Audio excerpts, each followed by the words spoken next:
Bronwynlund from BronHolm Tours here.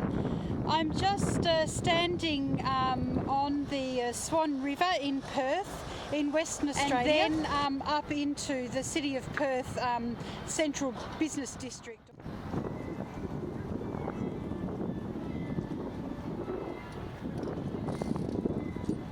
So all of this has just been built in the last couple of years.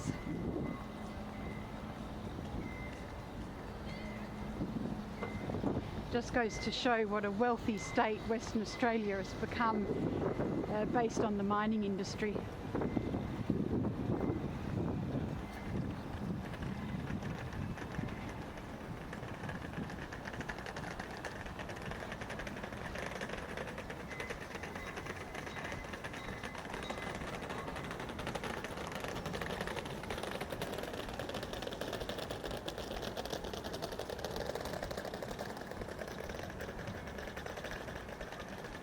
It's autumn, so the weather is a little bit cooler, but it's still a lovely day. I think it must be about 25 degrees today. And over to the right in the far distance we can actually see Kings Park, and that's a subject of one of my other walks that I've done here while I've been visiting my home city of Perth, or the city where I grew up in.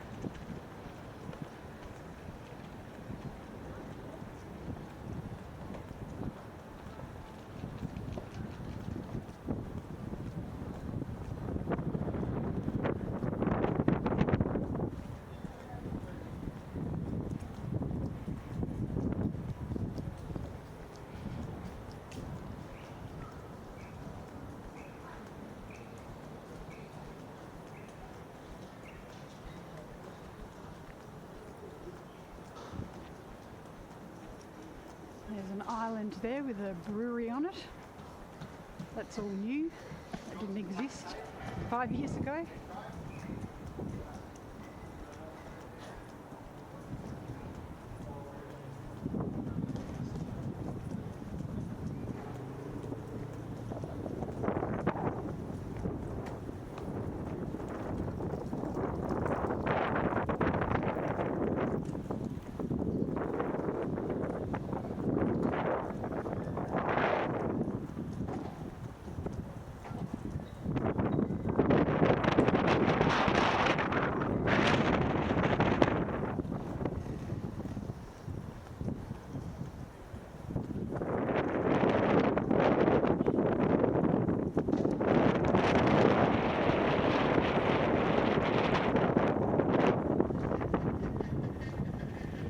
This is the part of the quay where we can get the ferry off to Fremantle, which is down along the river, and the main port of the city, and out to Rottnest Island, which is a great place to visit.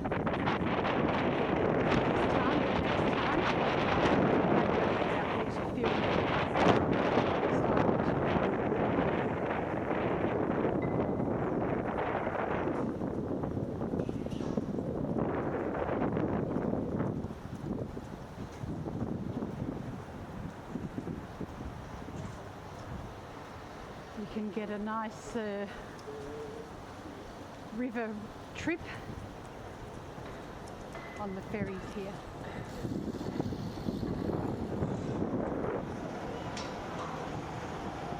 And directly in front of us is the bell tower.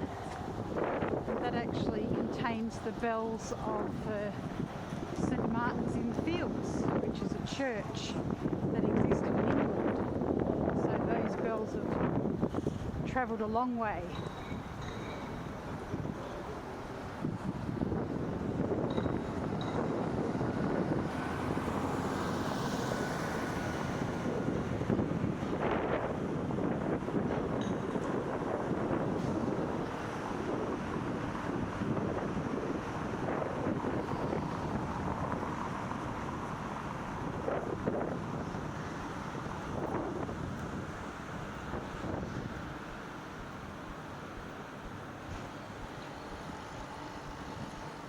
Right, so we're going to leave the river behind us now and walk up through the central business district, and we're actually going to walk through Supreme Court Gardens, and as the name suggests, it's where the Supreme Court of Perth is, and the first part of the CBD is actually the financial and legal district on St George's Terrace. So we'll just walk up to St George's Terrace now through the gardens.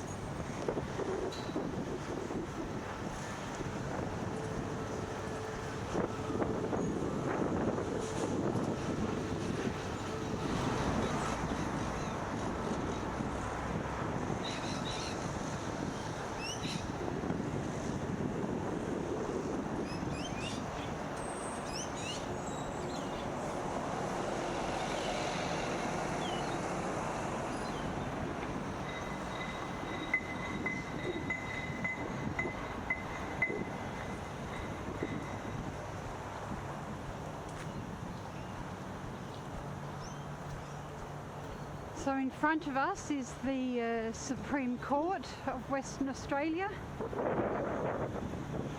and associated legal buildings.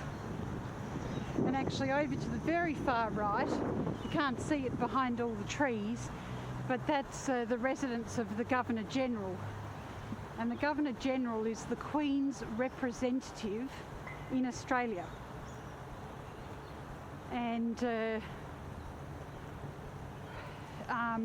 And he's the governor, he or she, I'm actually not sure whether it might be a female Governor-General at the moment. So they represent the interests of the Queen of England, or Queen of the Commonwealth I should say, Queen Elizabeth II, in Western Australia. And in fact I think the Governor-General's the national post. So that person resides in Canberra, in the capital city of Australia, and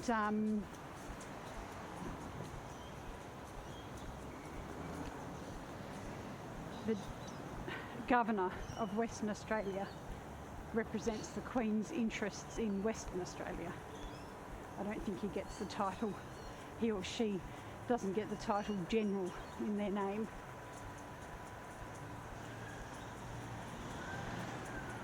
So actually the judicial setup of Australia is very similar to Denmark, and the constitutional setup. I'm just trying to find a way into these gardens. I thought the path kind of went through, but anyway, here we are, just up here. As I was saying, the constitutional setup is very similar to Denmark in that we're a constitutional democracy, so we actually have a Queen as our head of state. That's the Queen of the Commonwealth, Queen Elizabeth II, and then we have a parliament with an upper house and a lower house. I don't think Denmark has Governor-Generals and generals though, but when you're a country of 5 million rather than empire of whatever the Commonwealth is, it's probably not terribly necessary. So these are the Supreme Court Gardens, and they're a lovely place to come for a bit of respite from the rigours of the judicial system.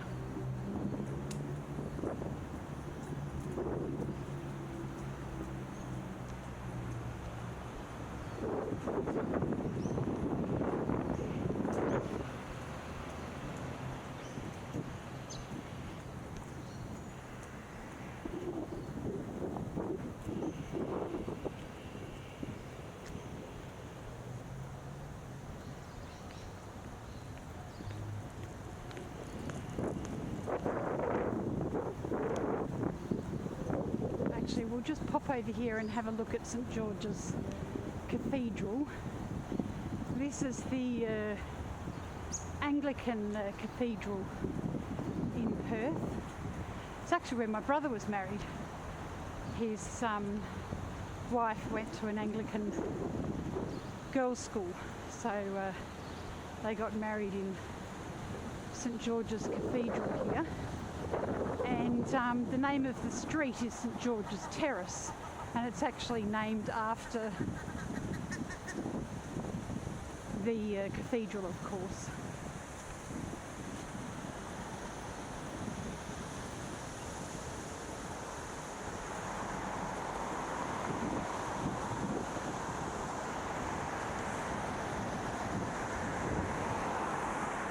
A couple of friendly kangaroos over here to the left. Now we're just walking down the main legal and financial district. Street, it's only a street. We only have streets of things in Perth. And we're just going to walk down the street here and then go up an alleyway, or a shopping alleyway.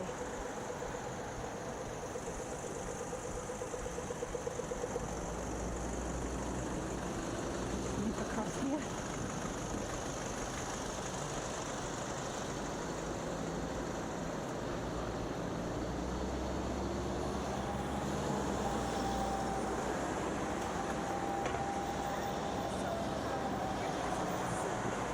So while we wait for the lights, I'll just talk a little bit about this street.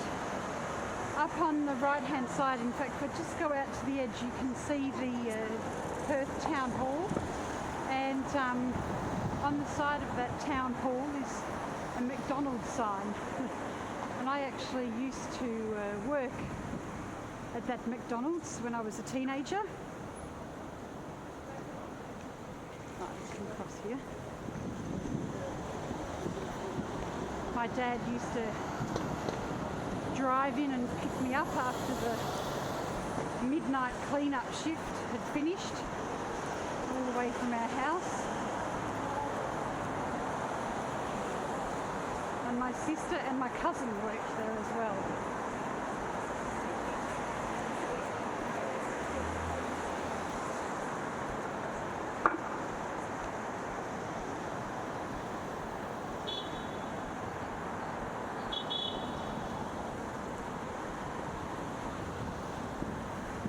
So this was one of the original streets of the city when it was colonialised by the British,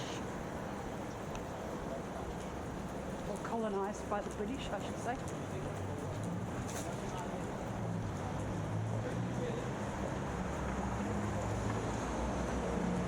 Not only am I terrible at pronouncing Danish, I'm becoming pretty poor at pronouncing English as well.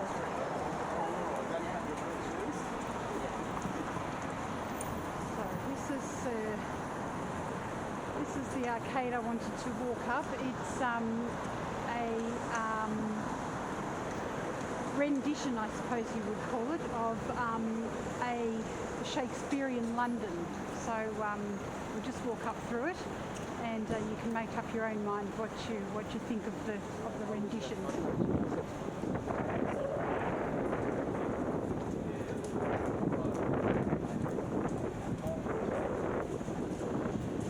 It's mostly filled with jewellers and souvenir shops and coffee shops.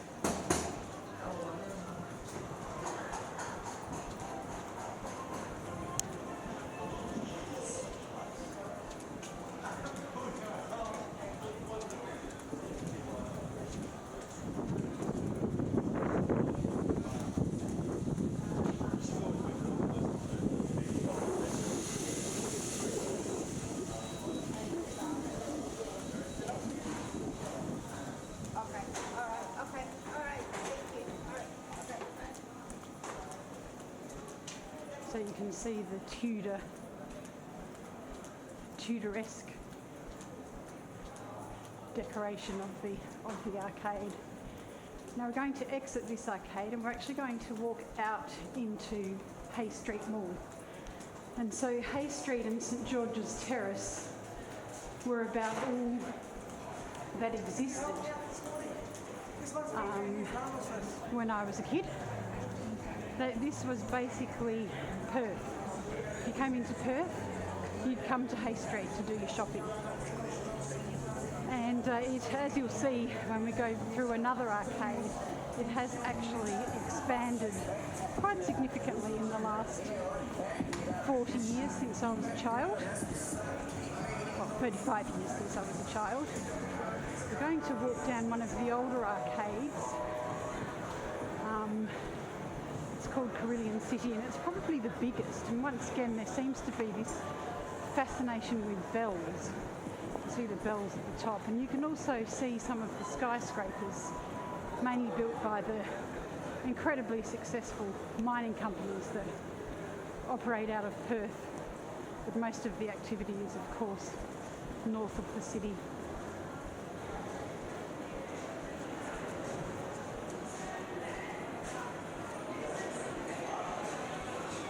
So we'll just walk through this arcade and out to Forest Chase.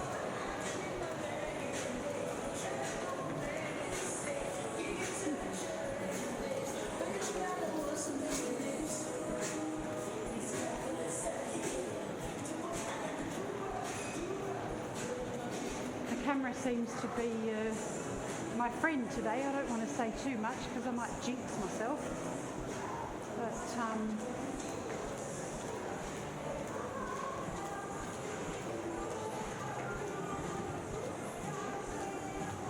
it seems to be running and not stopping and starting every 6 seconds. I spoke to Garmin yesterday actually, and the chap on the phone was so helpful. It was just excellent, and stepped me through using some software they have called Garmin Express, and basically gave me some pretty clear instructions on how to reformat the memory card. And since I've walked through those processes, it seems to be functioning much better. So hopefully we won't have the skipping and the jumping that I've been experiencing in my previous films. So here we are, we're coming out at Forest Chase here. And this was just a sort of dead space really for a really long time, and as you can see it's turned into a lovely tree-lined arcade. They did all this when I was during my teenage years. I think I must have been about 15 when they and you can see they're redoing it again actually. But we'll go down the escalator and there's lovely walkways all along. It's actually a really nice space.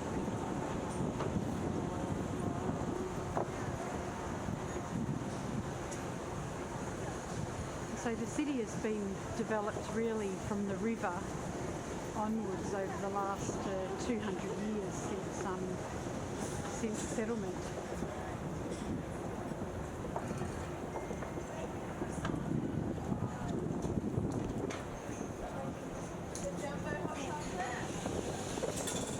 And so we have the banks and the post office.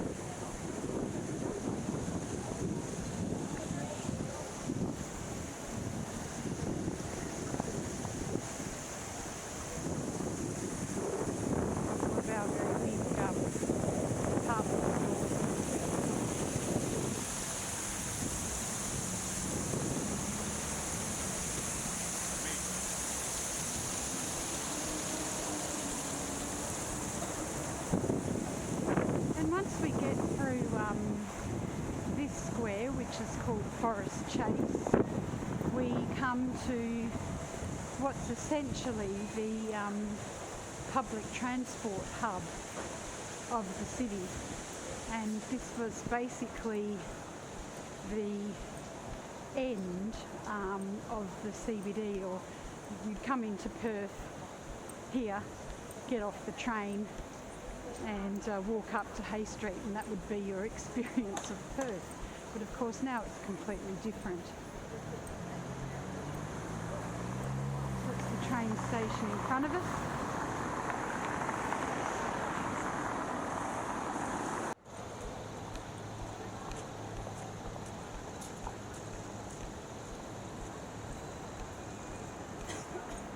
Now I just want to go left along here and just walk along this street, which has always been a little bit of a... It's really quite clever the way that they have been able to actually blend the old style with the new style. I'm always quite impressed by that.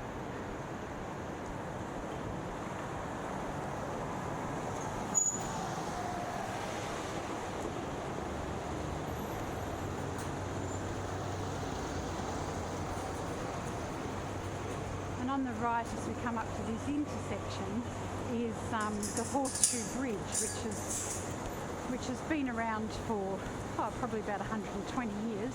So it's one of the oldest structures in the city, and it basically joins Perth to Northbridge, which is obviously an area that was north of the bridge. 1903 it says there. And on top of the pylons at the start of the bridge, so if you just look to your right, on top of the pylons are at the start of the bridge are black swans.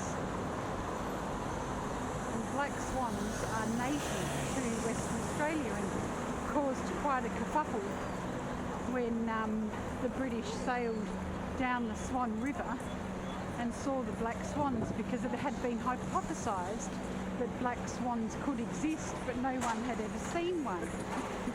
And then the British sailed down the river that connects this area to the Indian Ocean, and lo and behold, there were black swans. So I'm just going to walk up here and turn around so we haven't got the sun in our eyes, and just to let you experience the latest development. So that's Northbridge over there, and there's a lot of nightclubs and great eats places and little Chinatown and things there. That'll have to be the subject of another tour.